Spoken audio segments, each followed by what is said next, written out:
મુદ્દાની અંદર અમારા બેંક પરિવારના સ્ટાફ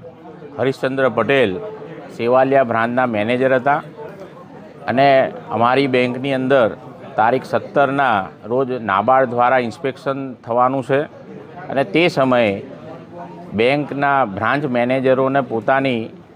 હાથ નીચેના તમામ ડોક્યુમેન્ટો સરખી રીતના નિભાવવાના હોય છે અને જેના ભાગરૂપે અમારી બેંકના મેનેજમેન્ટ તરફથી સીઈઓ તરફથી સોશિયલ મીડિયા માધ્યમથી દરેક ક્લાર્કને ઓફિસર્સને શુક્રવારના દિવસે એક મેસેજ કરવામાં આવેલો કે આપ જો આપના બાકીના પડતર કામો રજાના દિવસે કરવા બેંકની બ્રાન્ચમાં જવાના હોય તો તમારા કોણ કોણ જવાનું છે એવું લિસ્ટ અમને મોકલી આપવા વિનંતી છે. અને આવા સોશિયલ મીડિયાના મેસેજ દ્વારા દરેક લોકો જે કોઈ પોતાની અધૂરી કામગીરી હતી તે કમ્પ્લીટ કરવા માટે જવાના હતા ને ગયા હતા. આ સમય દરમિયાન 3 વાગ્યા કે 4 વાગ્યાના સુમારે એવી ખબર પડી કે સેવાલિયાના બ્રાન્ચ મેનેજર હરીશચંદ્ર પટેલ તેમની સાથે એક કર્મચારી એપ્રેન્ટિસને એ પોતે બાઇક ચલાવતા એપ્રેન્ટિસ અને તેમની પાછળ હરીશચંદ્ર પટેલ બેસી અને બ્રાન્ચથી ઘરે જવા નીકળ્યા હતા અને એ સમય દરમિયાન હાઈવે ઉપર એક ટ્રક દ્વારા પાછળથી ઠોકર મારી અને હરીશચંદ્ર પટેલ ત્યાં ઢળી ગયા હતા અને ત્યારબાદ ત્યાં જ તેઓનો દેહ ત્યાગ કર્યો. આ સમય દરમિયાન અમને જાણ થઈ ત્યારે અમે અહીંથી સિનિયર ઓફિસર્સ તેમજ અમે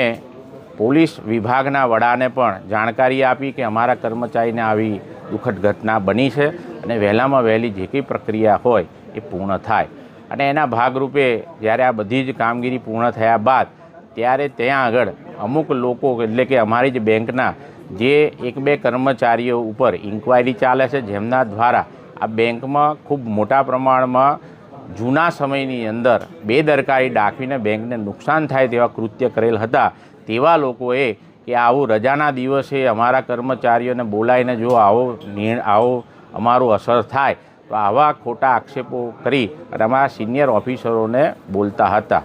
આવી બાબત અમને બીજા દિવસે જ્યારે ન્યૂઝમાં આવ્યું ત્યારે અમે આ બધી વસ્તુને જોઈ અને આની અંદર બેંકના ઘણા ખરા કર્મચારીઓને શોક સભા અંતિમ વિધિની અંદર જોડાવાના હતા એટલે ત્યાં હતા અને એ સમયે અમારા ડિરેક્ટરો પણ હતા અને ત્યાં આગળ આવા 10-15 જે કર્મચારીઓ જેમણે એમના પોતાના કાર્યકાળ દરમિયાન પોતાની બેદરકારીના કારણે ખૂબ મોટા એમપીએ અને ખૂબ મોટી મંડળીઓની અંદર ગરીબ ખેડૂતોના નાણાં સેક્રેટરીઓ તેમજ વ્યવસ્થાપક કમિટીઓ દ્વારા ઉચાપત કરેલ આવી તમામ કાર્યવાહી જેમની સામે ચાલુ થયેલ હતી તેવા લોકોએ ઉશ્કેરાટમાં આવી અને આપણને રજાના દિવસે આ મેનેજમેન્ટ આપણી જોડે કામ લે છે અને આપણે આ ના કરવું જોઈએ, ચેરમેન હટાવોના નારા આવી રીતના અમને અમુક વિડીયોની અંદર અમુક લોકો બોલતા એ જોયા અને ત્યારબાદ અમને ખબર પડી કે આ એ જ લોકો છે જેમની ઉપર આ મેનેજમેન્ટે કાર્યવાહી ચાલુ કરેલ છે, જેમનાથી કરોડો રૂપિયાનું બેંકને નુકસાન જાય તેવી પરિસ્થિતિનું નિર્માણ થયેલ હતું. જેથી આજે આ પ્રેસ નોટ બોલાઈ અને પ્રેસની અંદર કે બેંક ખરેખર કર્મચારીઓના હિતમાં છે. બેંકની કાર્યપદ્ધતિ જ્યારથી અમે ચેરમેન બન્યા છે ત્યારથી આ બેંક 2500 કરોડના ટર્નઓવર સાથે 1.5 વર્ષના અંતે આજે 4000 કરોડે કામગીરી કરવા જઈ રહી છે. ત્યારે ડિજિટલ ક્રાંતિના ભાગરૂપે સરળતા રહે, લોકોને કર્મચારીને સારી રીતના શાંતિથી કામગીરી થાય, એર કન્ડિશન વ્યવસ્થાની અંદર બ્રાન્ચની અંદર કામગીરી થાય અને પોતે કાર્યકુશળ રહે તે તમામ કાર્યવાહી બેંક દ્વારા થઈ રહી છે. આમાં કોઈ કર્મચારી ઉશ્કેરાઈ અને કોઈ બીજાના પ્રેશરમાં આવી અને પોતાના હિતનું રક્ષણ કરે તેવી મારી આપના દ્વારા એક અપીલ છે. જે કોઈ લોકો આ મેનેજમેન્ટની કોઈ બાબતની અંદર એમને અસંતોષ હોય તો આજ દિન સુધી તેમણે કોઈ જાતનું પોતાની રીતના કે લેખિતમાં કોઈ નિવેદન આપેલ નથી. તો વહેલામાં વહેલું એમને કોઈ પણ જાતની પડતી તકલીફો હોય તો મેનેજમેન્ટ સુધી પ્રદર્શિત કરે, જેથી મેનેજમેન્ટ એમનો પરિવાર સમજી અને જે કંઈ તકલીફો હોય એને દૂર કરવાની કોશિશ કરવા માટેનું હું એ અપીલ કરું છું. અને આમાં જે પ્રમાણિક અને સારા અને સાચા જે કર્મચારી છે એમને આ બેંક હિતમાં કોઈ જ ખોટા રસ્તે ગયા વગર જે લોકો આનીમય જે ડિફોલ્ટ જે કર્મચારીઓ છે જેમને કામ નથી કરવું એમની સાથે ના રહી અને બેંકની સાથે અને આ 1200 ગામનો જ્યારે વિકાસ કરવા જઈ રહી છે, આ બેંકની જે પરિસ્થિતિમાં છે સુધારો થઈ રહ્યો છે તેનો સાથ આપી અને બેંકના મેનેજમેન્ટ સાથે રહેવા હું તમને સર્વેને આ ન્યૂઝના માધ્યમથી અપીલ કરું છું. ઓકે તેજસભાઈ, જે કર્મચારીઓની ભૂતકાળમાં બેદરકારી છે આ લોકો સામે કયા પ્રકારની કાર્યવાહી બેંક દ્વારા કરવામાં આવશે? જે કોઈ કર્મચારીના દ્વારા બેદરકારીથી બેંકનું અહિત થાય તેવું કૃત્ય કરેલ છે તેમની સામે કાયદેસરની કાર્યવાહી હાલ ચાલુ જ છે અને તે કાયદેસરની કાર્યવાહીની અંદર તેમને જે કંઈ નિર્ણય કરવામાં આવશે બોર્ડ તેમને છૂટા કરવાના હશે તો છૂટા કરશે અથવા તો તેમની સાથે કોઈ પૈસા કે વ્યવહારથી એમણે જે નુકસાન કર્યું છે એ એમની જોથી વસૂલ લેવાના છે તો વસૂલ લેવામાં આવશે. મૃતકના પરિવારને બેંક કઈ રીતે મદદરૂપ થશે? મૃતકના પરિવારને બેંકના નિયમો મુજબ આવી રીતના એક્સિડન્ટથી કોઈને મૃત્યુ થયું હોય તો બેંક એના વારસદારને નોકરીએ કાયમી રાખવા માટે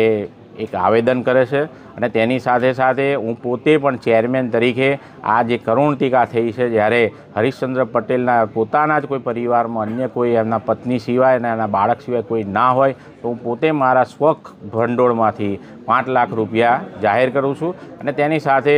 બેંક તરફથી પણ લગભગ એને 30 લાખ રૂપિયા જેવું અનુદાન આ બેંક તરફથી તેમને મળવાપાત્ર છે જે ટૂંકા જ દિવસોની અંદર અમે તેમને પહોંચતું કરીશું. તેજસભાઈ, લાગે છે કે આ કોઈ ષડયંત્ર ઊભું કરવામાં આવી રહ્યું છે ચેરમેન હટાવવા માટે? ચોક્કસ આપ સર્વે જુઓ જ છો કે આટલું સરસ રીતના બેંકનું મેનેજમેન્ટ જ્યારે ગુજરાત અને ભારતની અંદર માનનીય સહકાર મંત્રી અમિતભાઈ શાહ સાહેબ પણ જો નિહાળી અને